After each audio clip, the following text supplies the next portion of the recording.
Among the dancers with Boston Ballet is a young Brazilian man who's quickly become a stalwart with the company. This week, his backstory was revealed to local audiences in a screening of the documentary Only When I Dance at the Belmont World Film Festival. WGBH News arts editor Jared Bowen hosted the event and joins me now. Jared, you were telling us in the meeting this morning that you were really moved. You were touched by this. It's a fantastic film, first of all. I was just blown away by how well executed this story is from beginning to end. And basically, it tells the story of these two dancers in the favelas, the really poverty-stricken areas of Rio. And you've got these two dancers, a young man and a young woman, and what it takes for them to get out of their poverty and their conditions in their home. There's lots of drugs. There's lots of, not directly within their home, but their neighborhoods. There's lots of drugs. There's lots of warfare. The filmmakers have talked about, the safety issues involved just to shoot. They had to be escorted in and out every day just to shoot this film, and what it takes to get there out into the world of professional dance. And how did they get out? Well, to set it up, we have a small clip from the trailer, and this, I will tell you, is subtitled, but this tells the story of Erland Silva, who's a young man, and he's just on the cusp. He's been raised by this terrific, first of all, a phenomenal set of parents. I mean, that's one of the most moving parts of this film, but he has a teacher here who's taken him in despite the fact that he really can't afford this school, and this is his circumstance as we see it in the trailer. Eu moro aqui no Complexo do Alemão, na zona norte do Rio de Janeiro. Se a gente não tiver sinal aos nossos filhos seguir aquela vida reta, poderia se tornar um traficante, alguma coisa assim. E essa é a minha maior vontade, de sair daqui para lugar melhor e sossegado. E levar os meus pais junto comigo.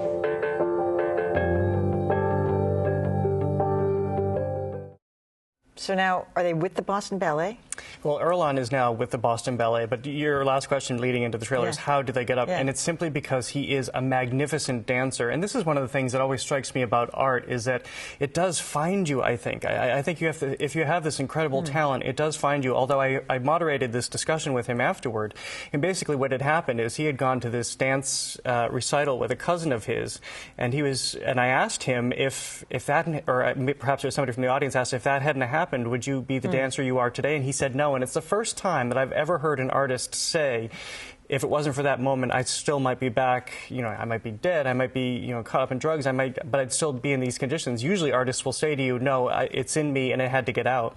But I feel that it is the case, even if he doesn't necessarily see it for himself. Well, what was it about that moment that he feels drove him out? Because he was so compelled by the dance that he saw, and he thought for some reason he could do it himself, and that's what he can't necessarily articulate, is how he is able to be a dancer, which we see a lot of in this film, of course. And he goes through these competitions that get him out of Rio and into Europe, Switzerland. This comes late in the film when he lands in New York, but it takes him to Switzerland in these fantastic auditions. But it also takes this wherewithal because he doesn't necessarily have the funds, and his family doesn't have the funds to get him there. And this clip here, where we just saw him doing Nijinsky, this modern dance, is what I find so compelling about this guy. Is not only does he not necessarily, he's landing in Europe for the first time and seeing snow for the first time, but he also has the courage to do a modern dance piece rather than something classical, and he completely loses himself in it. Where is this showing? So it showed at the Belmont Film Festival, but people can see it now on Netflix or Amazon. And like I said, from beginning to end, it's just such a great story. I'm definitely going to check that out now that I had to use Netflix. What else you got? You got some other film festival films? Well, coming up in the Belmont Film Festival is this film, Imagine. It takes place in Lisbon. It's about blind patients. And what Belmont World Film Festival does is they bring in local conversations. Obviously, we have this great dancer in Boston Ballet now, so I hosted this conversation with him. They're partnering with the Perkins Center for the Blind. After that, they have a piece with Omar Sharif about a Moroccan family. He's still acting. He's still very vibrant. And then it goes all the way through May 5th of Belmont Film Festival. It's every night, every Monday night in Belmont. And so, is this guy have a regular now part with the? He's part of the company. I mean, this is the great story about him, and is that he went to Switzerland, gets this great scholarship, lands in New York, does very well, and starts off with the American Ballet Theater, and has now come to Boston Ballet, where he was in the Nutcracker and a number of other pieces that you'll see throughout. And they're just about to kick up their season. Here's another modern piece that he's done. Let's get him on.